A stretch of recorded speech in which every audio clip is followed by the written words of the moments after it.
Awesome. Thank you for joining the first podcast episode of In the Built Environment, Alana. It is my pleasure. I like being the kickoff. Yeah. Well, can you tell us how you found out about FM? I can. So I fell into FM, but not in the way most do. I actually chose and found FM when I was still in school. So I was shifting from college. I had my bachelor's in psychology, which I loved. I love psychology, but I realized I didn't want to be clinical psychology. And my courses were taking me into environmental and social psychology. So humans in the environment. And I also had taken some classes in architecture and even an engineering class or two. And so I liked all these different areas, but I didn't know where they were heading, what path I was heading into.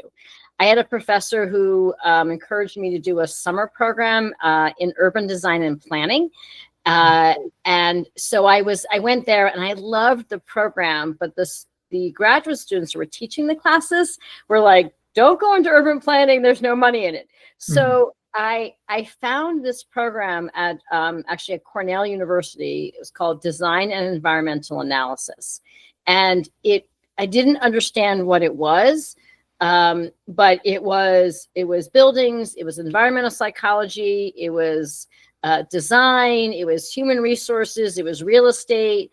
And I was like, I don't know what this is, but it's everything I like. And if it's all in one degree, this must be where I need to be. And so I got into that program and very quickly learned there was like a research track and then like a practical field application track. And the field application track was facilities management. And so that is how I found it. I fell in very early. So I had my master's in facilities planning and management. And that was my fall-in story. Unlike most FM professionals who have found their way through other industry or experiences before they got to their career at FM. That's amazing. I didn't know there were degree programs like that. There are. There are not that many. But there are a number of master's programs still, and there's even some PhD programs now. You can get your PhD in facilities. Wow. That's awesome. What have you loved most about your career?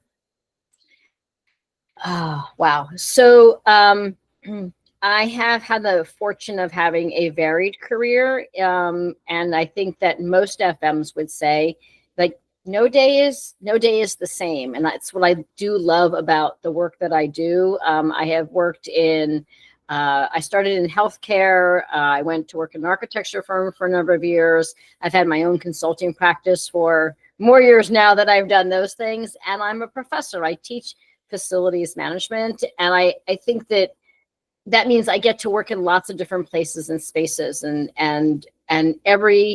the industry is always evolving, which is another thing that I love, that what FM was 30 years ago is not what FM is today. As technology changes, as the world changes, I always sort of say, as the world's changed, so does FM, because whatever's happening on the world stage happens in our buildings. If we're all about sustainability, then organizations and companies are thinking about, how do we become more sustainable, right? It started out as a little thing, and now it's predominant, it's woven into everything we've done. And the same thing with responses to Mother Nature and the challenges we're having around climate change and the challenges we've had around the pandemic. Those things make us think about how we manage and run our buildings and the people inside them, which means we're constantly learning, we're constantly growing, we're constantly evolving, which I think is, and the people throughout this profession are amazing. I have met unbelievable colleagues and friends in this world. We're not the biggest group of people, but man, are we really some really good people who care very much about people and buildings and success of organizations. Yeah. Thank you so much for sharing. What advice would you give to someone starting their career in FM? Come on in. The water is perfect. FM is is a very diverse industry. So you can find your passions in the places that you want to be. There's good jobs, there's good money associated with FM, which I think is a really important for just kind of starting out, knowing that you have a very viable career that's going to help pay the bills. I think finding a good mentor, finding people in the industry who are seasoned. So things like joining a professional association like IFMA, I think is a great place for young people to get connected. You can learn, you can meet new people. And I find, kind of going back to like the people in FM, those who are senior love mentoring those who are coming in, those emerging leaders, and to take advantage of that while you're young and to be present. I know that, for younger people, I've got younger kids, the world looks different, more technology based, yet you can learn a whole lot from FM is very people based. It uses technology and how that merges. And so I encourage like my students to connect with real people, understand their careers, know how they got into FM, because that's such an important way to sort of navigate, because you can learn a lot in school in FM and so much to learn literally in the building, like in the grounds and every component of it. So finding a good mentors, I think, is really important. And I think I would also say that to be successful in FM, you need to have the ability to multitask a little bit and to have a lot of balls in the air juggling. If you're the person who plans the parties and plans the events and likes to sort of pull all the pieces together and organize that and kind of lead that sort of project management, I think that is really a critical skill to be successful. And the last one is strong communication skills. Right? Knowing when to speak, how to talk, how to present, how to engage with people, I think is really critical. I mean, I probably have way more advice than that, but if you want more, I'll give you more. Yeah, no, as much as you want to give. All right. So what else? So I think that as young people are coming into the profession, I think it's also really great to understand that you can practice FM in any industry that jazzes you. So if you are into sports, you could be an FM in sports arenas. If you're into cultural environments, be an FM in a museum. If you like cool, interesting buildings, maybe it's pharma or commercial venues. The point being that FM is in every industry and it looks really different. You can be an FM in the retail world and that looks really different than being an FM in the corporate world or in academia or K through 12. And so I think that expands the opportunities significantly. And there's all the vendor partners that support facilities management, which could also be fabulous opportunities. So if you're all about technology, there's some really cool technology that supports FMs, like go work on that side of the house. Or if you love furniture, go work in the furniture industry, because FMs are always looking at furniture. And so there are lots of different ways to either be in FM or tangential to FM that can really build your career. And you can think about how to apply those skills in the places that bring you the most passion. I loved working in healthcare. I thought it was a really neat place to be. And, so I really enjoyed my time there. And if I had opportunity, maybe I would go back. Like if I was like, I want to go back in-house, that would be an area because I just feel passionately about the mission of healthcare. Yeah, that's really neat. I like that. Yeah, whatever people are passionate about, there are buildings involved with that. What was your involvement, or has your involvement been with ProFM? Can you tell us a little bit about that? So I will start off by saying that ProFM unfortunately is no longer sort of around. I was involved when in its early onset, kind of behind the scenes doing some development. And then I was actually there. I was the first female to earn her ProFM. So I I hold that distinction. And then for a couple of years, I taught the credential. I taught that one. Unfortunately, that body of knowledge is not available for instruction anymore, but it was a terrific body of knowledge. And I still teach the IFMA's FMP credential. So I've been doing that for 12 plus years. So I am very much, I do both. I teach the credentials, so to the working professionals, and I teach facilities management at Temple University. So I'm education in all places, to really kind of, again, lift up and support the industry and the emerging leaders. That's awesome. Could you tell us a little bit more about, so I have the SFP.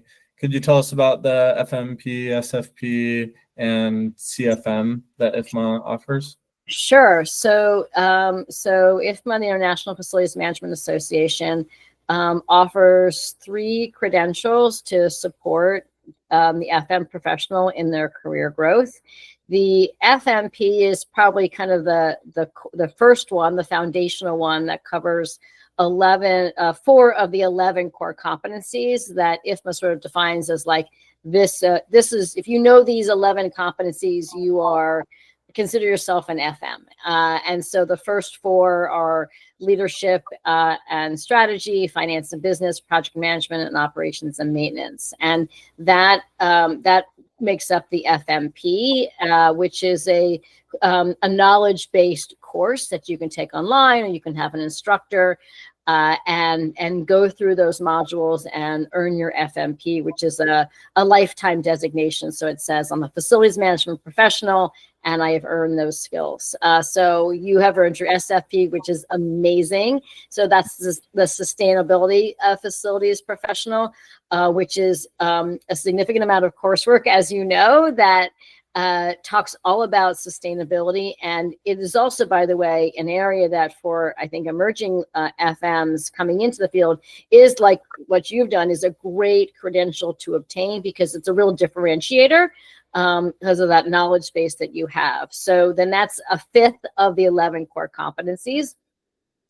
And then IFMA offers some like mini modules of all the other core competencies, like human factors and real estate and IT and emergency preparedness and business continuity. So you can learn the other 11 core competencies kind of on your own. There are some courses, some in-person courses that are getting available too.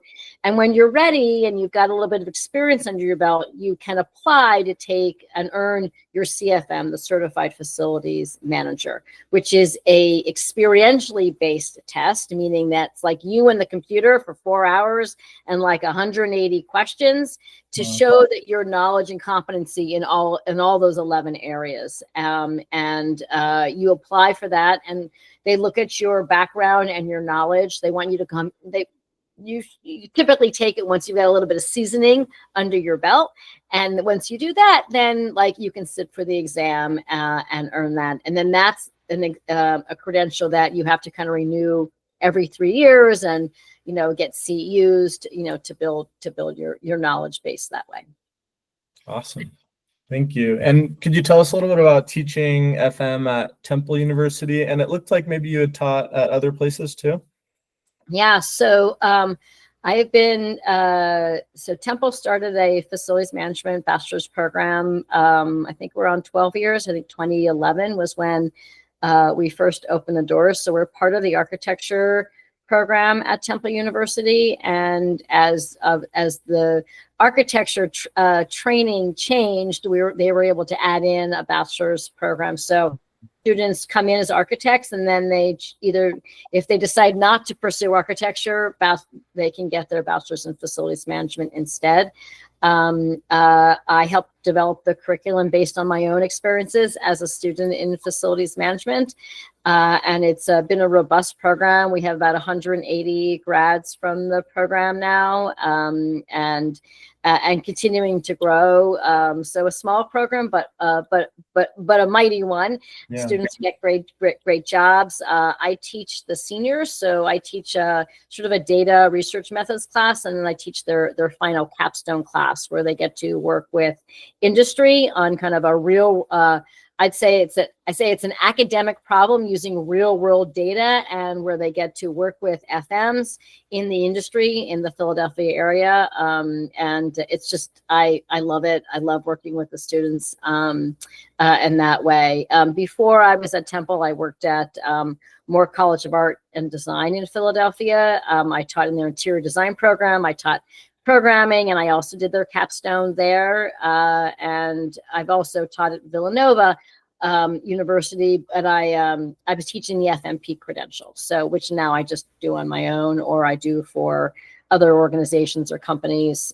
So I just support companies who either want to bring me in-house to teach it, or sometimes like a chapter, like the Philadelphia chapter will host an FMP class, and I'll be the instructor or something like that. So finding lots of different opportunities to spread the gospel of facilities management and help people grow and learn along their way. Because the point before, there's always something to learn in this industry because it is so expansive.